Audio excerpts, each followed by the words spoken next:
Hello and welcome back to the channel. You're wondering where Vanessa is, of course. She's not here, sorry. Just me and Chris today, which means it is not an album of the year episode. Uh, Um, yeah, I know, Chris, what do you have for us today, though, Tom? you have to redo all your notes now. Um, but we are talking about an album from the year we just covered, 1971. I thought it was a good opportunity since Chris, my man, had not been on Anatomy of a Classic yet. We're like 8 episodes into the series, which is crazy. Um, and we're going to talk about Hunky Dory by David Bowie. First off, if you haven't watched our 1971 albums video, go do that because we talk about the album a little bit there. But this is for you who want more of an in-depth discussion, as you will know from this series. And yeah, I'm excited to do this. Got the Bowie shirt and everything. Look at Chris, you. how did you discover David Bowie to begin with, and how did you discover this album in particular? Yeah. Um, you know, there's there's really no doubt in my mind that I had heard David Bowie on classic rock radio growing up. Seems hard to believe that I wouldn't have absorbed a song or two um, through that, just osmosis through through my parents listening to the radio. But when I became really conscious of David Bowie was really from Guitar Hero, uh, the first one, 2005. For PS2. Ziggy Stardust was on it, and I played that game a lot. And that song just always kind of reminds me of, being whatever, 14, playing the PlayStation 2 and jamming out to Ziggy. So I think I kind of casually, probably torrented, downloaded songs from then. And then later on, I discovered I just thought I would pick up like realizing how large his catalog was. Um, I think I got like a single disc version of the Best of Bowie from 2002, that one. And full of great tracks. It stayed in my car for a long time, even after I had discovered some records proper because it was like a nice blend. Oh, excuse me. I have a spam risk call. I'm gonna um and the thing is I didn't have a way to like play music for my phone in my car for a long time. I was pretty old school with it, so had CDs, and this was one that I kept in there for quite a while. Um, but yeah, in many cases it led me to branch out to the source record where they came from. Um, and there's a few notable songs that really brought me. I think I was always kind of aware of Ziggy Stardust and that, but the other records that were less kind of talked about in general media, um, specifically Ashes to Ashes got me to check out Scary Monsters, and the big one here was Oh You Pretty Things. Really led me to want to check out Hunky Dory because, as mentioned, I'm very sure I heard at least changes on radio or around and was aware of that. And to a lesser extent, probably, Life on Mars as well. Just by existing, by listening, by being aware of music casually, I just heard those around. But um, specifically, Oh You Pretty Things, I think I owe to getting into Hunky Dory specifically. Yeah. Yeah, that's interesting. So for me, I remember when Bowie died. It was before I'd really like fully got into music, but obviously like it was a massive story everywhere. But I feel like because he was obviously English, British coverage of it was crazy. It was just like for 3 weeks straight, it was just Space Oddity was being played every day.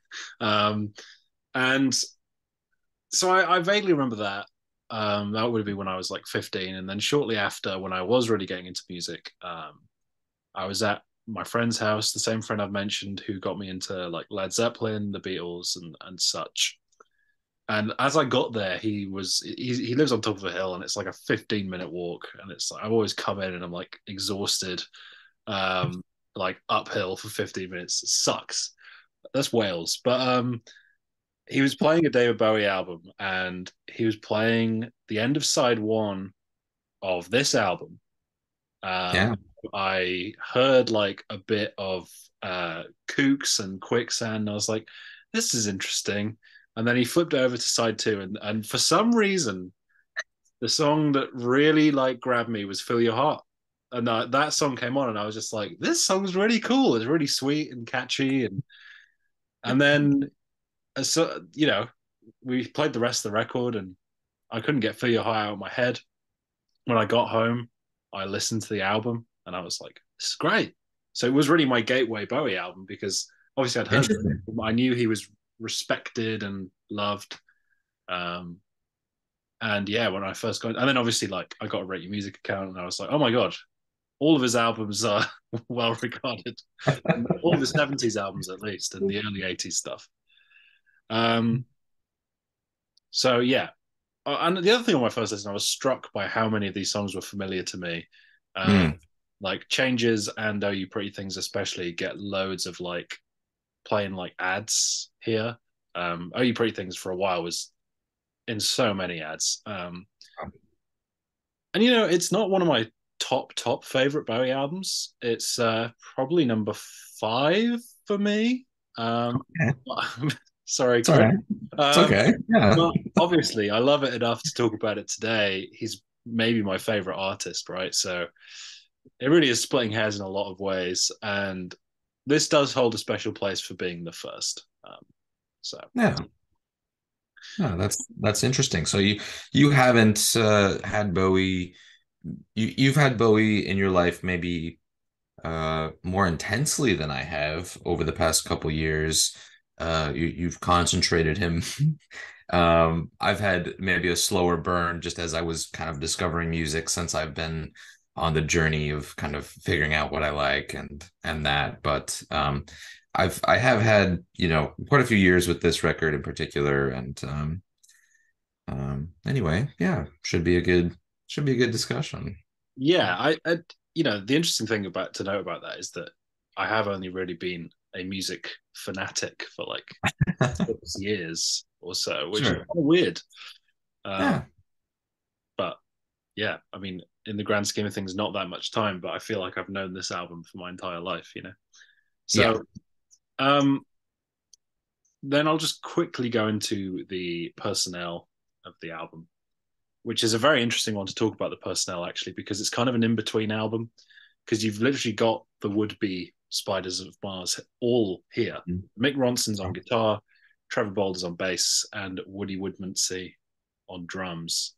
Um, but you'll also notice a name that will not show up on another Bowie album ever again, and that is Mr. Rick Wakeman, legendary Mhm. keyboardist and solo artist in his own right.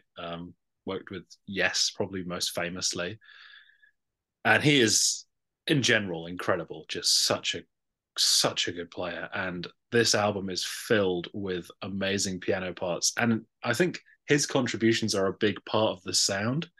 And of course, I don't want to say he got sacked after this album, but they realized that like they wanted to go into a more gritty rock sound. So they kind of moved away from the keyboards, but it's so integral to every song on this album, pretty much, apart from one or two. Um, Yeah, yeah, the piano leads are kind of a defining aspect, I think, of this. Definitely a common theme for my notes is, the piano part is notable, or, it's just, yeah, it's a driving factor, and yeah, for, I guess depending on your take, for better or worse, it's dominated by that primarily over guitar with a couple of exceptions. Yeah. yeah, and it's yeah. So obviously Bowie is center stage, writing the songs and singing as well as playing rhythm guitar and sax on "Oh You Pretty Things," an 8-line poem. He'd occasionally bust the sax out. And of course, like, there's a lot of talk about that trio that worked together in Berlin, the Bowie, Visconti, Eno trio. And Tony Visconti had produced and played bass on The Man Who Sold the World, but he was not producing this album. He came back to work with Bowie, I think, on Diamond Dogs. I might be mistaken there, but um, yeah. So no Tony Visconti, but otherwise pretty much a lot of the usual suspects. And then you throw in Rick Wakeman. I mean, Bowie worked with some of the greatest session musicians of all time because he was one of the greatest solo artists of all time, right? Like he could have that draw. I mean, just for Yeah. out of keyboardists, he had Rick Wakeman, then Mike Garson, then he had Roy Bittan from the E Street Band, like crazy. Um, Good begets good, I guess. Yeah. exactly, yeah. So that leads us into the lead single, which also happens to be the opening track, which does happen occasionally where we just have to lump these together. Changes. I mean, Chris, what do you think of Changes? I assume you like it. Um, I love changes. I think it just has this rhythm to it that's great. Um, you know, I think it's a cool kind of look into it's almost like predictive self-biographical due to the number of changes that Bowie's entire career, character, sound, inspiration would, basically be defined by. Um, And I think this is kind yeah, of the beginning of that. Like this yeah, album is the beginning of his sort of like chameleon-esque sort of personality. Yeah. yeah. I agree, and I think it's well done. The piano just goes off. I mean, I'm gonna say that a lot about this, but yeah, I love this. It makes sense as a lead single, and it makes sense that it was kind of a hit. I think the vocal performance is really great, and the theme of changing is universal, and yeah, it's a Bowie standard. Yeah, it's one of his most iconic and lasting songs, and it's I'm glad you brought that up about it reflecting his career because it really is like this opening statement, not just for this album, but for the rest of his career. It's like, yeah, what is it? Time may change me, but I can't trace time. Yeah, it's great stuff. It marks to me his most accomplished sound up to this point. He feels very assured of himself. Whereas, he had like the folky stuff early and then he had the hard rock sound on Man Who Sold the World, which was cool, great album, but Mhm. it's just like this is what David Bowie sounds like for the first time, I feel like. Apart from, a couple songs here and there, like Space Oddity, for example. Uh, Sure. between the immediately memorable chorus and the sort of like slightly poignant, relatable sentiment, the song is just an absolute classic and it's just a perfect way to open. I love the strange fascination, fascinate me bridge. It's so cool. Yeah, Uh, that's an awesome breakdown. yeah, and the sax outro, so smooth and awesome. And it marks like I don't know. What's really cool about this album is that he doesn't really ever do this sort of like piano led, sort of like I want to say like Kinks inspired in places, Velvet Underground inspired in places. It's just him like taking all his influences and just meshing them together. And I Yeah. kind of like that about the album is that you don't really get this elsewhere in his discography. Yeah, I really like that, and I'll call that out on some specific songs when we get there. But the references are pretty clear at times, but they're all laced with this, innate Bowie flair, and um, there's this strong kind of development of his glam sound with borrowing these references and explicitly calling out people that he respects and um, that mixed with the some of the lyrical content here.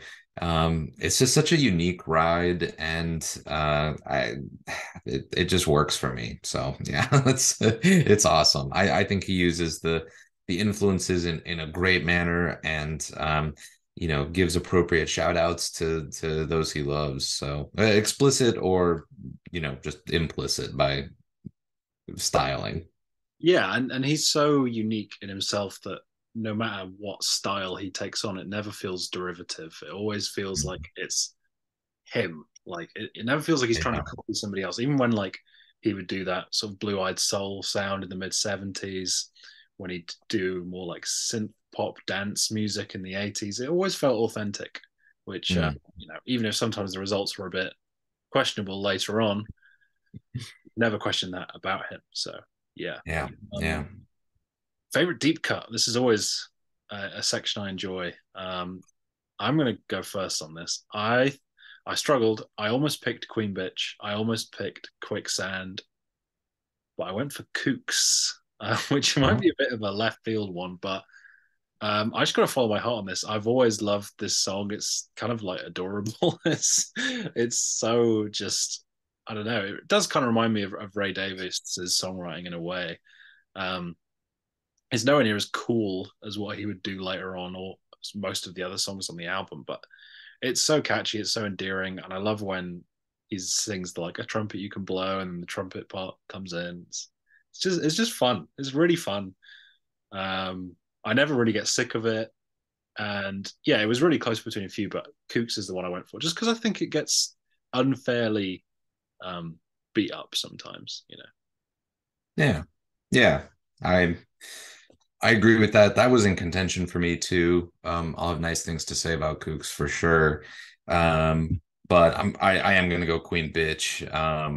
It's just an awesome rockin' tune. I mean, it kicks right into it with the riff, and it's like definitely a Velvet Underground tribute. um, and the chorus just keeps coming.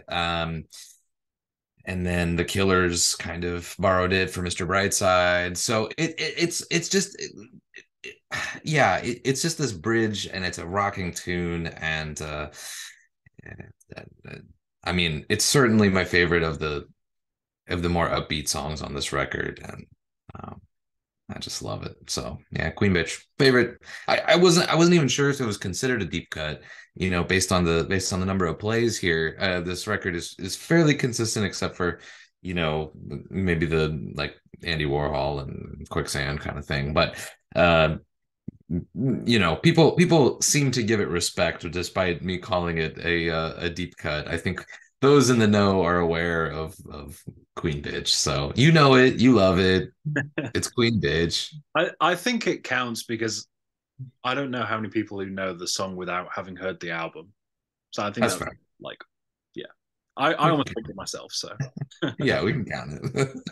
um, I think that leads us to the closing track, the Bewley Brothers. Huh. Yeah. What's I, your take, Tom? yeah, I'm not big on this song, but Oh, okay. All right. Let's hear there's it. two or three songs on the album that I'm not that big on, and this is one of them. Uh, Okay. the autobiographical element is actually my favorite thing about it because Bowie never does that. He never just Yeah. is like completely like autobiographical to this Yeah. extent. But I think it's going for this like big, rousing, climactic, emotional ballad, and like Quicksand is on this album, and Quicksand kind of just blows it out the water for me in terms of like emotion. Um, I don't know. It's got some cool moments. I think the Chipmunk outro is a really strange way to end the album. Yeah. Um, yeah, I would be lying if I said I didn't think the album went out on a whimper, to be honest with this song. But Oh, I bummer. I I I respect it. It's just I don't want to listen to it that often. Yeah, I think that's fair. I don't know, in like out of context of the record, how much I really would turn it on if it came on shuffle. I don't know how it would come across necessarily, but I love this song as a closer, actually. It definitely is perhaps the most unique on the record.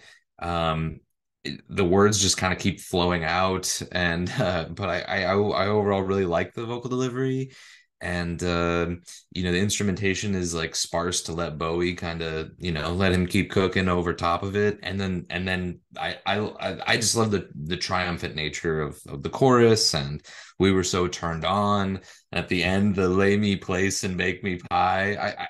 It's so weird. A song, it's kind of cryptic and odd, and Some choices are just they kind of seem like they were just throwing stuff and hoping that it turned into a cohesive song. But I love it. I think it's an odd it's an odd choice to be at the end of the record, and I don't know if there's another place appropriate for it, honestly. So I'm a fan. I like it, but I get it. It's probably not one that would be universally loved, and it was certainly never going to be a single. Yeah, I see what you mean. Like it can only really work as a closer if you have to have it on the album. So it's just the Yeah. fact I don't like it that much. Rich Lata, who appeared on the show previously, it's actually his favorite David Bowie song. So Yeah, that's cool. It's not mine. It's not even close to my favorite on this record, but I like it in the context of this record for sure, and I will go to at least some lengths to defend it. Yeah, he'll have some choice words for me in the comments, but that's I'm okay. sure. I'm sure. And then just a little interesting section on the impact on music history. There's a couple things I've sort of made a bit of a habit in this section. Seek out the initial Rolling Stone review, and people who have watched Oh, reviews will realize that a lot of the time the initial review is kind of stupid and negative and like dismissive. But yeah. this is the exception to the rule. Okay. All right. Very positive initial review, and even uh, predicted that Bowie would go on to make even more critically successful albums. So the last paragraph is like, if Bowie can bring it all together again, Who maybe knows? fix a couple things, we could have a great album on our hands. Like, is a really positive review, and that does seem obvious. It's like David Bowie, Yeah, obviously, but you have to give people credit for at the time realizing a trend and realizing somebody's talent and being like, this person is going to go somewhere. Like it reminds me of Anthony Fantano, right? When Good Kid, Mad City came out, he was like, this is awesome, but his next album, that one is going to be the shit. that's gonna be even better. Yeah, Yeah, and then it was, and he was like really smug. But sure. I, Those yeah. I'm still Team Good Kid, Mad City, but that's besides the point. Yeah. Um, and it's considered the beginning of his true era of classics. Like after this, he would do the Rise and Fall of Ziggy Stardust, and then he would do Alive and Sane. I mean, what a three-peat of Yeah. albums that is. And then you got still to come in the 70s, Diamond Dogs and Young Americans and Station to Station, my favorite Bowie album, Low, Heroes. It's just like stacked. And then you got people like Guy Garvey of Elbow and Boy George, who have both cited it, both musicians who've cited it as their favorite ever albums. So it has some cred. And it placed at number 88 in the latest Rolling Stone Top 500 Albums list, which I think Okay. is the second highest placement of any album in this series behind Hounds of Love, if I'm not mistaken. So, Okay. yeah, very highly regarded. I do think that maybe I'm not saying this is a bad thing because Bowie's my favorite artist and this happened with me, but I think Bowie's death has definitely made a lot of people love him even more and more people go back to his discography. Same way with Prince, right? Like Leonard Cohen, all those people who died around a similar time. I think it led to a whole new generation of people diving in and checking the stuff out. So if you Yeah. haven't heard this album, definitely worth doing so. I assume you have if you're It's, watching this video, and most people have anyway. That may sound like I'm closing the video, but you may realize there's still loads of time left because track ratings. Chris, how about you hit me with side one to kick things off? Side one. Okay. All right. Well, we talked about changes. Pretty much covered it. As mentioned, I think it's a very cool look at David Bowie, recognizing change as an inevitability. And he perhaps more than most artists went through just a tremendous number of changes, and it's kind of cool hearing him talk about this and early in his career. and just as he's kind of beginning to assume his first kind of real character. So yeah, I love it. It's an easy 10 for me. It's great. um that's changes. You want me to keep going? Yeah, all right. Well, oh, you pretty things. Yeah, look, oh, you pretty thing. I would love to say this one started it all, even though that is kind of a lie. It didn't really start at all. It's almost definitely Ziggy Stardust proper, but this really brought me to pay attention to David Bowie, I think, and I can never quite articulate it what it is exactly about it. Um, you know, there's there's these weird kind of references throughout that just make a great pop song. I don't know if the title is a reference to the band The Pretty Things. Maybe because he later covered a song by them. And SF Sorrow is a really great record and a otherwise just kidding. Uh, gotcha. And what about mamas and papas? He shouts out, driving your mamas and papas insane. I don't know. Is that a reference to mamas and papas? Maybe. It seems a little too on the nose not to be intentional, but just kind of it works for like a fun verse or a chorus rather. um he's got these like casual Nietzsche lyrics about the homo superior, like the overman, the ubermensch, and um I don't know where that fits into a pop song, but he does it.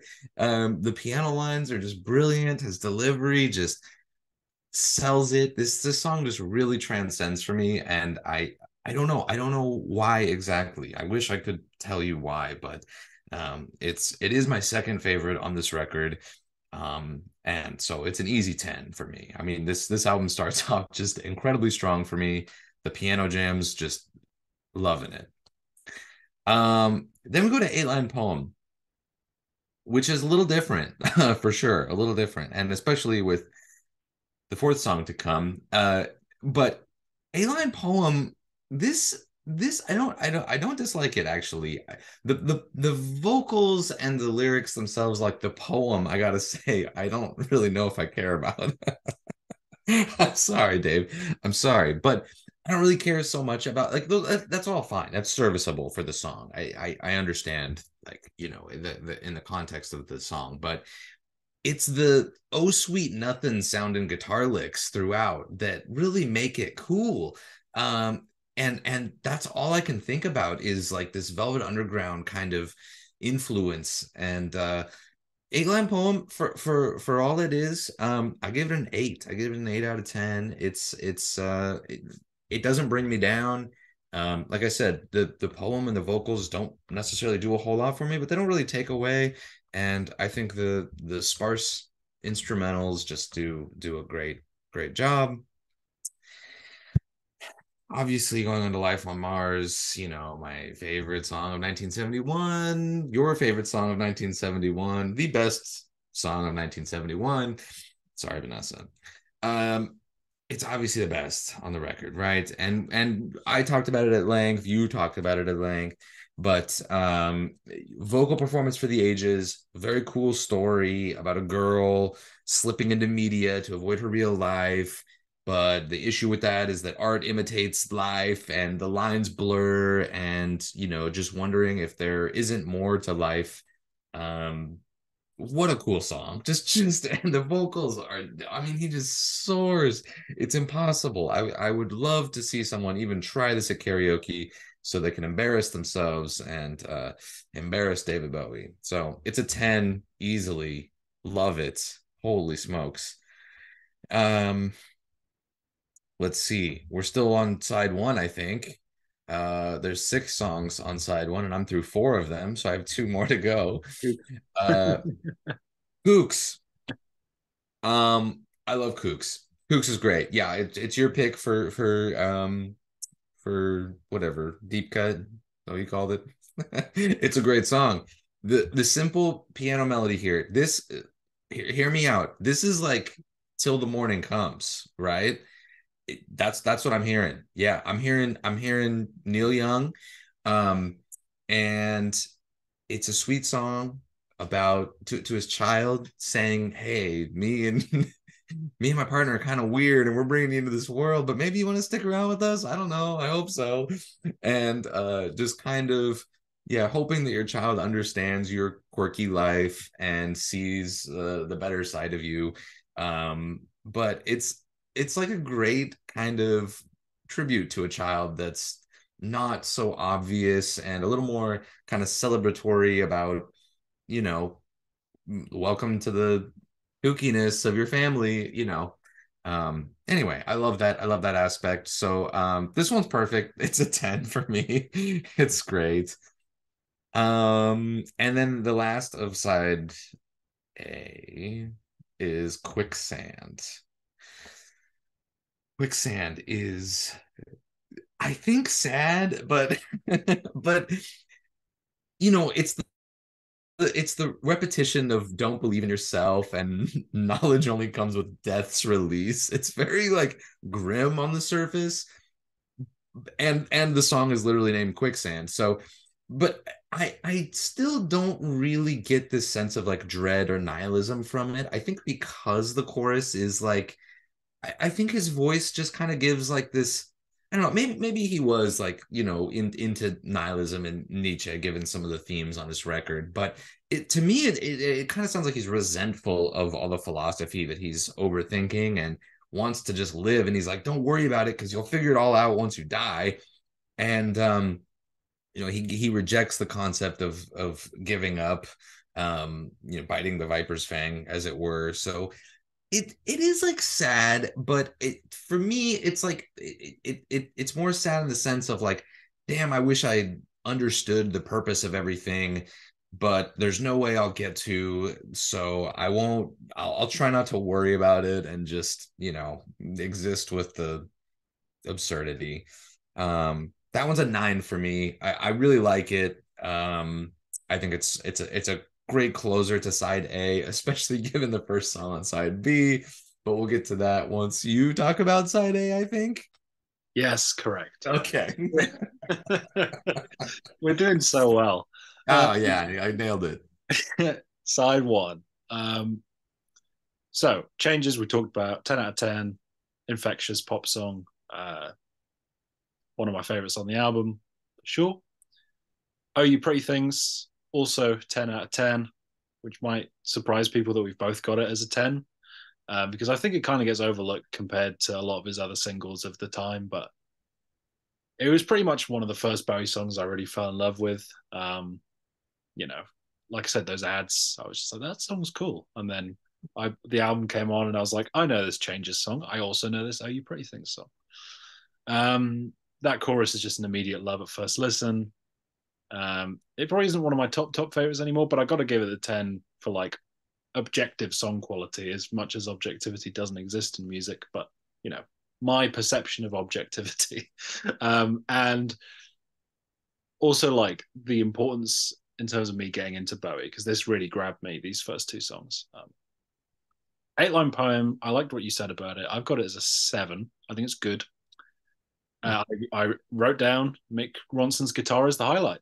So, and I think it actually works really well as like a breather between Oh You Pretty Things and Life on Mars. Because if it was just changes Oh You Pretty Things, Life on Mars back to back to back, I think I would like have a heart attack listening to this album. Then comes Life on Mars, which I have, of course, as a 10, my favorite song in 1971. The album's crowning achievement. I said in the Song of the Year video that Rick Wakeman's piano part is so compelling that he's recorded versions of it that are just the piano part. Like it works on its own in the background of the song, but also as like a backboard to everything. But of course, yeah, Bowie's the center of attention. He's sort of like got this swagger that he would like carry into the Ziggy Stardust era.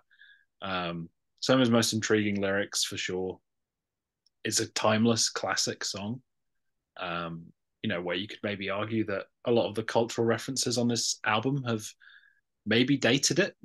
I don't even mean that in a bad way. I just mean that as like an observation, you know, like, but this song is just, it feels so, I don't know, it's just brilliant. And no matter how many people use it cheaply in their films and TV shows, I will never tire of it. And it was actually used really well in Watchmen, the HBO show. Hmm. So there you go. Kooks talked about, that's a 9 for me, my favorite deep cut. And also a 9 is Quicksand, which, God, you can't really get much more like tonal whiplash going from Kooks to Quicksand. It's like, come and stay in our lover's story, and then, oh, I ain't got the power anymore. Life is meaningless. Uh, It's one of his most heartbreaking ballads. It's almost a 10, and I think depending on my mood, it would be my deep cut pick, but it is one of those songs where I have to be in the mood to listen to it because it's like very slow, very depressing, very just very bleak. But when I am feeling a bit more low, it hits real good. And another fantastic piano showcase for Rick Wakeman, a bit more subtly this time than on something like Life on Mars, but he is just running up and down the keyboard.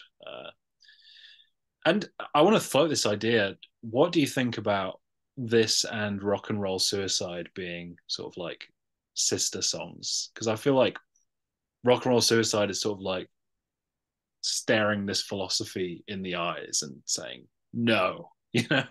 And it's like yeah. the whole thing of like the whole "you're not alone" refrain in Rock and Roll Suicide. That's what I had in my head listening to it this time, and I wonder what you and the commenters would think of that. Yeah, yeah. No, that's an interesting take. I hadn't really, considered that.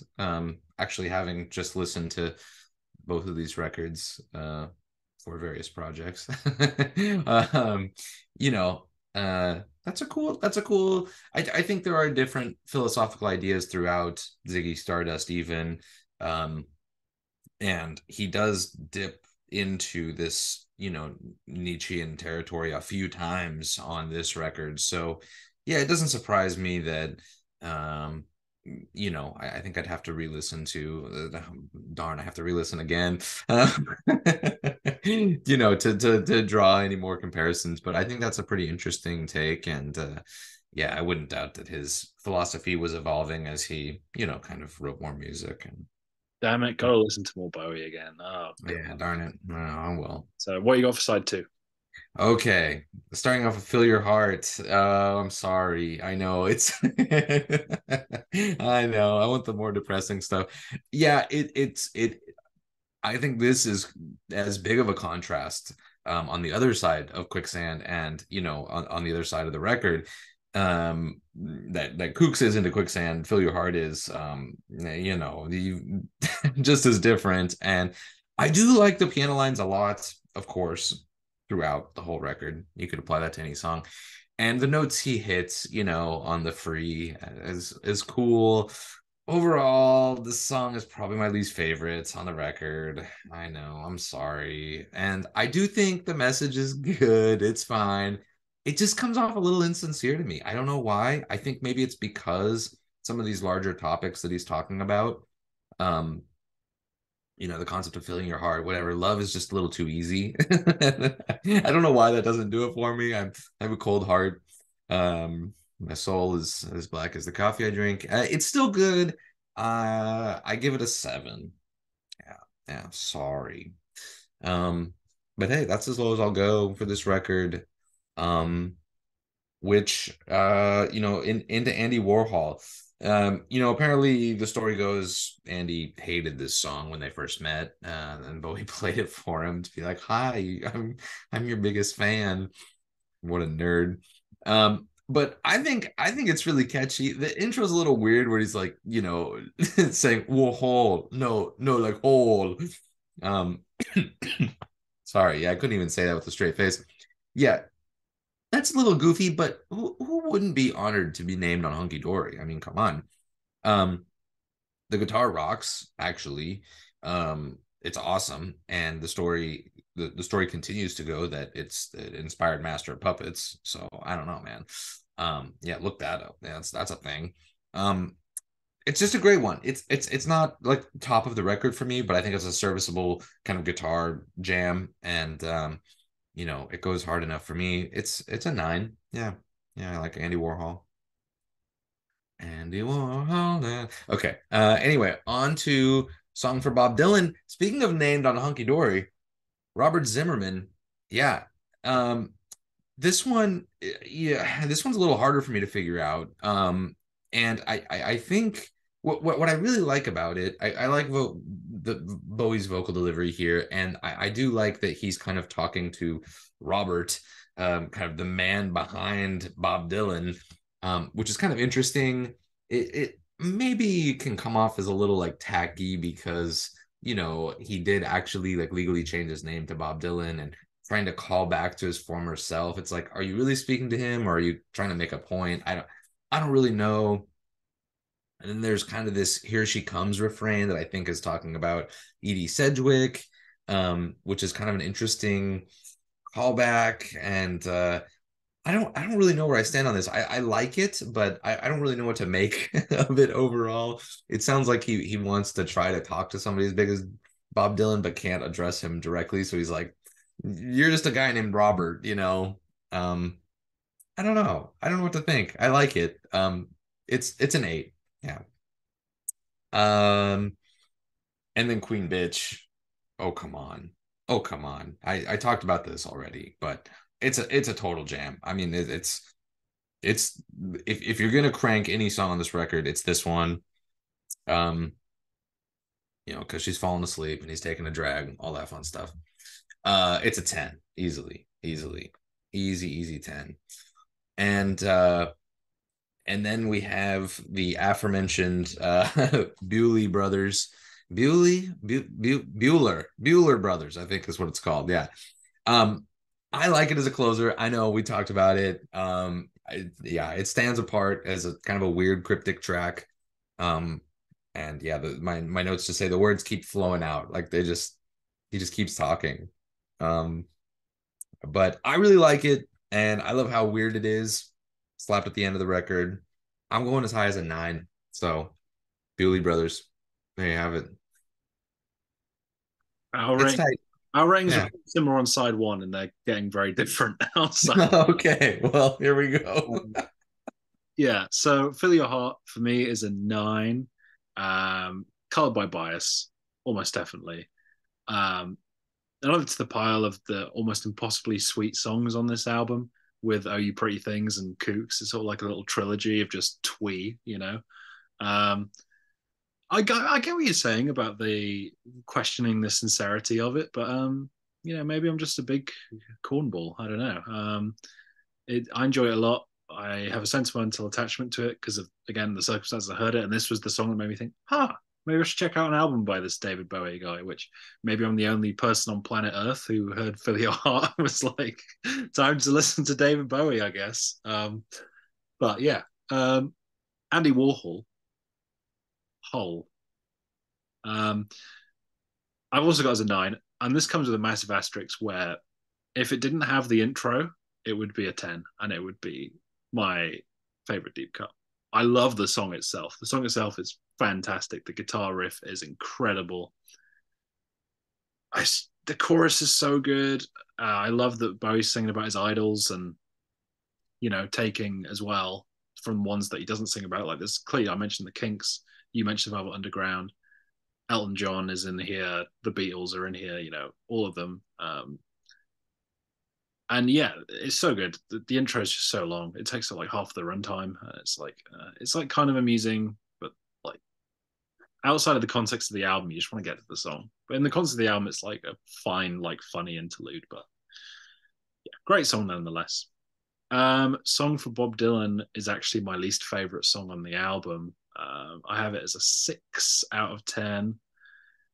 Uh don't like this. There's a couple like really funny lyrics on it. I like the verses.